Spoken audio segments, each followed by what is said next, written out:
let me see what I got for y'all today. I'm just going to start off with some updates with what's been going on, see if we can get some sports back in our life.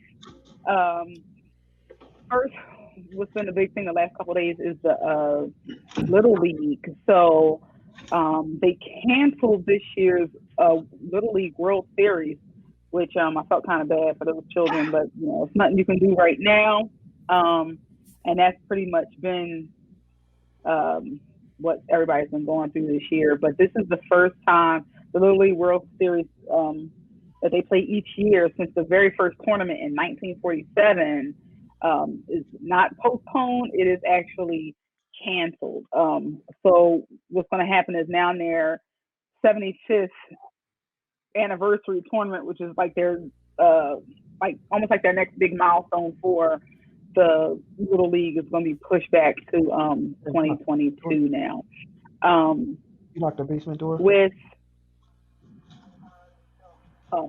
our NBA, there's been a lot of rumors about the season itself being canceled, like altogether, and there's a lot of been back and forth, and some people saying it is, some people saying it's not. But as of now, it is still just postponed. It is not canceled. Even LeBron James himself posted a message on Twitter, and he said, quote, saw some reports about execs and agents wanting to cancel the season. That's absolutely not true. Nobody I know saying anything like that. As soon as it's safe, we would like to finish our season. I'm ready and our team is ready. Nobody should be canceling anything, end quote. That was LeBron James' post. And they have started as of Friday. They did start to open back up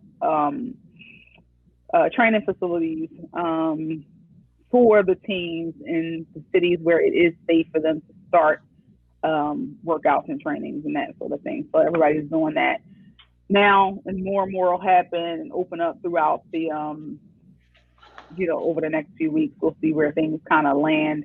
No word yet on the NFL. Their date is still in place because it's September. And they're actually training camps. They usually start around August. So as of now, all of those dates are still in place. We haven't heard anything about those being canceled or postponed. But that's where we are with the NBA. Then we have. So Stace, go ahead. I have a question. So with the NBA, once they start, I guess starting back up with the games, how do you see that looking? Is it going to be like the players playing with no crowd? Like, how do you think that's going to be? Or will they have a crowd, but they have to sit, like they can only let a certain amount of people in? Have you heard anything about that? Those are the discussions right now. And the discussions and the plans are to do it with empty arenas. I think mainly they just want to finish out the season. I mean, it's just kind of weird not having the NBA finals or a chant. Like, it'll go down in history that there was no 2020, world chant. Like, how does that, work, or how does that play out? So they are definitely going to try to finish the season, but it's at this point, it's going to run into, if everything opens back up and we're like fully functional by the fall, is definitely going to be running into football season. Usually, right. And I don't know how that's going to transition into their next season. So those conversations are taking place too, because I think by the time they finish out the 2020 season, which would normally end in June, at this point it probably won't end until somewhere around, September, October. But October is normally when the NBA new season starts. Yes. So our 2021 season would start in October, but I kind of feel like the 2019, 2020 season is just going to be ending around that time. So it's almost like they're not really going to get much of a break. So I guess this is their break. They got kind of came early. I don't know how they're going to map that out. It's going to be kind of weird. And especially with them not being able to practice together. I mean, I'm sure a lot of the guys have been, training and doing some workouts and stuff on their own, but it's different when you're practicing and, and running those things together as a team. So that's what they've been missing during this time. The other thing I was thinking, I was like, we all excited for, to watch some of these games. How rusty are these guys going to look? I mean, yes. I don't know. Do they go stretches? I don't think they go stretches, but they just won't play a game of ball for 2, 3, 4 months. Right. Like ever in their career, do they do that? Even their off season, they're training, they're in camp, they're doing stuff, and they're running drills. They're playing, they're practicing together, they're doing stuff. I know they take vacations, but I don't know. I don't see any of them ever taking them for this long period of time. So I don't know what they're gonna look like when they come back. That was just something I was thinking. Charles, you play ball. You know what? The crazy thing is, believe it or not, most people who have most entertainers who play ball, like the big sports, the NBA and the football greats, a lot of them have arenas and stuff around them, or they might have it in their backyard. So they constantly working out. I think I posted a video or picture of what's her name? The gymnast who won all those awards. Simone. Simone, yeah. I posted a picture where she had like this workout kind of gym in her house where she was still working out. So it's not preventing them from, staying in shape. I don't think, of course, that you don't have the man, but you do have kind of like at least staying in condition. Mm-hmm. Yeah, they're definitely staying in shape. But I'm just talking about, them being able to play together, whether they're playing, they might be getting some one-on-one on, maybe with somebody else, but like, how they actually play and, working on their defense and working on certain things because they're used to practicing together as a team. And I'm just, and that's the only thing they're really lacking. The right drills now. and the drills, the plays, Yeah, all that kind of stuff. So we'll see how that works out. So I wanted to tell y'all, I saw a video of Mike Tyson. The video of Mike Tyson at the age of 53, throwing some jabs and stuff like that, and showing off his impressive hands and his speed still at the age of 53. So I wanted to ask you, what are y'all thoughts of Mike Tyson trying to get back in the ring at 53? Hey, put him back with Evan. No doubt. You know what? I don't think he'll be back in the ring, but when you talk about him at his age and being that fit, I mean, there's no question. He's dope. I actually posted, and let me see if I can find a post, but I actually posted it on our We Talk Weekly Facebook page, so y'all definitely can take a look at that. But yeah, he was quick. It was all in the shoulder. Yeah. Like, I mean, I know that George Foreman did come back at like 43 when he did fight and won. But 53, I think it's pushing it. But don't put him with nobody young. But Tyson's the truth. I mean, I think he'll do more damage with somebody if somebody tries to attack him or something like that. But going to 12 bout, with the gloves and stuff, I don't know. But you can't put it past him. Not that one, because, man. I agree with you, Sparkle. I think I don't think he has the win to go that 12 rounds, but I definitely think he could still, put his paws on somebody and do some damage. I don't think it's no discussion of him getting back in the ring, though. I don't think that was ever a discussion. I think when people saw that. No. Yeah. No, he's not. No, just to be clear, he's not doing that at all. Mm-hmm. I was just when they were talking a lot about his how impressive he looked. A lot of the sports commentators started talking stuff and hyping stuff up. No, it's definitely he's not saying it. They're not talking about it. I was just asking what y'all thoughts on it, because see what happens is a lot of times you get these situations and people start hyping you up, telling you how good you look. And you got that one person that's in the background, usually some promoter thinking, I can make some money. Maybe we can do one fight. You know that whole one fight because people will want to see you again, trying to bring you in because that thing will make like $500 million from, just to even step in the ring. That's where they get their money. They try to sell stuff like that. So that's why these little videos and stuff he's been doing, it's like, calm them down. Don't even get that conversation started because somebody gonna come out the woodwork and think they're gonna try and jump on it. Leave that brother with his head on his hoverboard. I think he broke his back on that hoverboard. So I don't think he's coming back. Pretty good, though. I'm good. I might be right. So all the hype this week and the conversations have been around are Michael Jordan's NBA's The Last Dance, because on Sunday night, episodes 3 and 4 aired, and this week episodes 5 and 6 will air. We still got 2 more weeks of this drama going on, but the big controversy was because Michael Jordan made a statement saying that even today, 29 years later, he still hates the Bad Boys Pistons team still to this day. And I'm like, wow, 29 years, it's almost 30 years. And so it's been a lot of conversations around, letting it go, if somebody should apologize, should he be upset, should they be over it, why is it still a topic?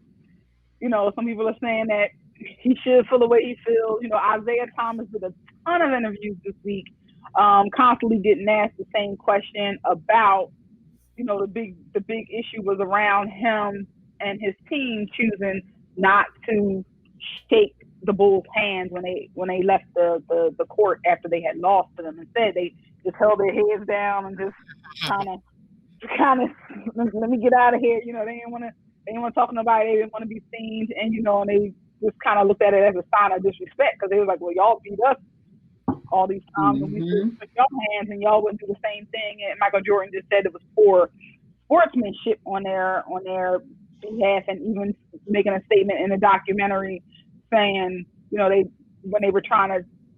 producers were trying to show him, what Isaiah Thomas said now and how he feels now. And, Michael Jordan said, I don't care what y'all have to show me. You still can't prove to me that he wasn't a-hole.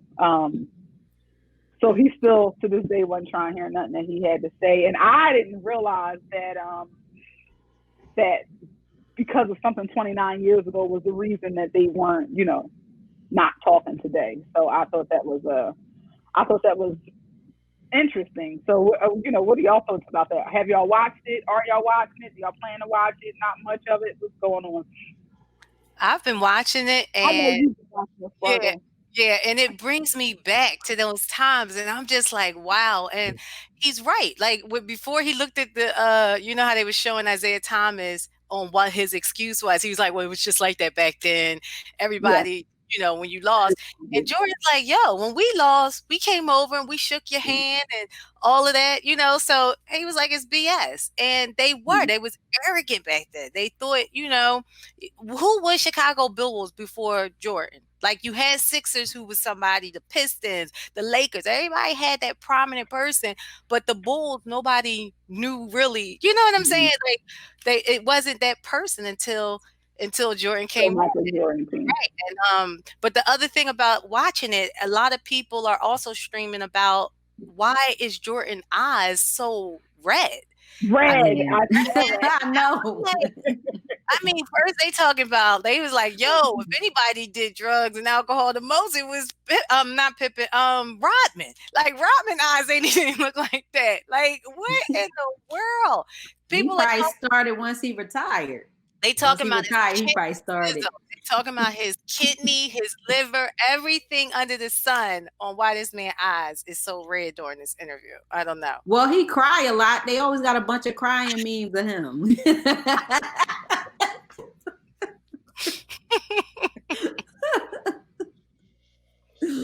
I can't hear Lady Estat. Lady S, thought you muted your mic. Yeah, somehow I got muted. It's funny that you say that because I noticed the same thing. And what I also noticed was when they do the wide shot of him talking, there's a glass sitting on the table.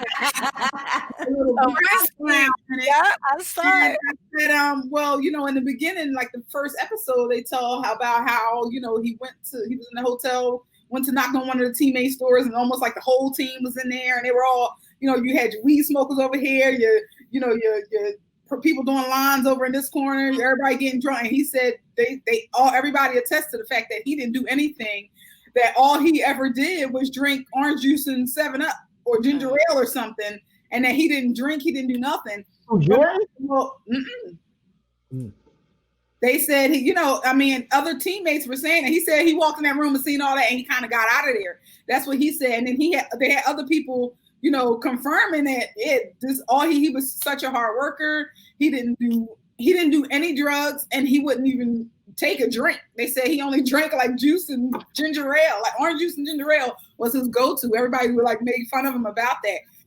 But we all know his vice was gambling, because we always hear those stories.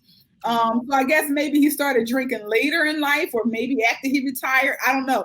But he definitely has a cocktail of some choice on the top. I've seen it. I saw it too. Red eye. So I don't know. I don't know. But one of the things you were saying, Sparkle, about him, about them leaving the court, and them not being mad when they lost and they were able to shake hands, and Isaiah Thomas making an excuse and of saying, well, back then that's just the way it was. When you lost, you left the court. And they were like, well, we lost. We didn't leave the court like that. And Stephen A. Smith brought up a point when he said, talking about the Boston Celtics and how upset Larry Bird was. And he said he saw Larry Bird do that to people as well. And he said Larry Bird actually did it to Isaiah Thomas. So they said, well, how come it was a big deal when you walked off and didn't shake anybody's hands, but when Larry Bird did it to y'all, it was okay and nobody made a big deal of it? And he never was blackballed from anything, and nobody talked trash about him. So, Stephen A. Smith said, is it because he was a white player? Is that why he got away with it? But then when you did it, it was a problem. So then that was another, so then that came up as well. I'm gonna have to watch this. I've been off the loop about this. I'm gonna have to.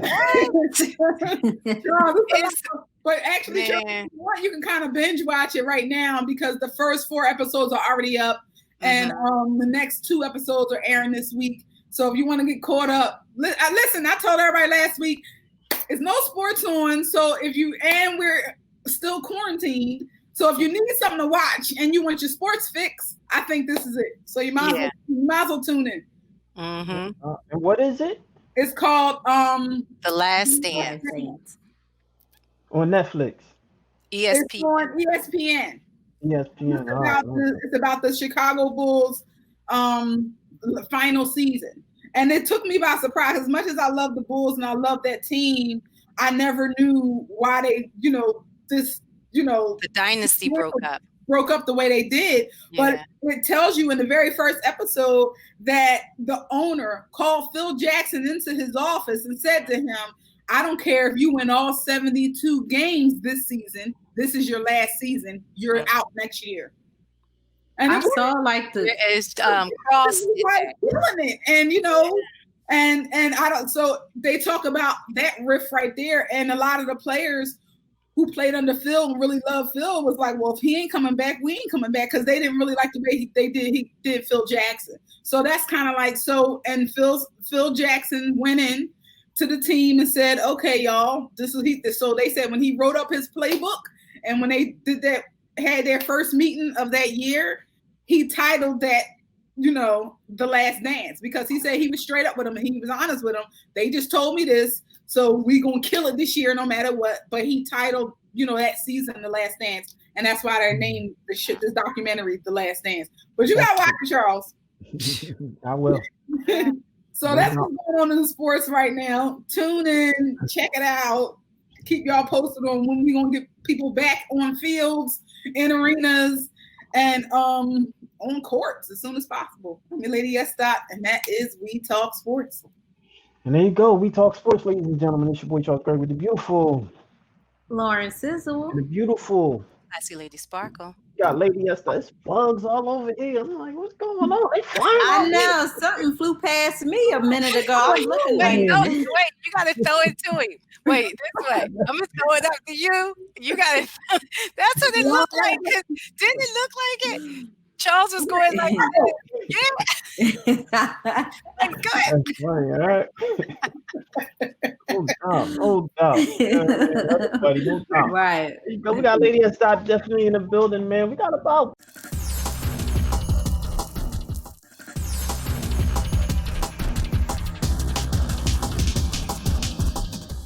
What's up, you guys? It's your girl Lauren Sizzle and Classy Lady Sparkle. And have you subscribed to our channel yet? If the answer is no, you need to subscribe now. Yeah, so stop what you're doing. Go right now and subscribe. We like you. You like us. So go ahead and subscribe. Come on over. Be a part of the family of We Talk Weekly and subscribe to our YouTube channel. So what are you waiting for? Subscribe Now.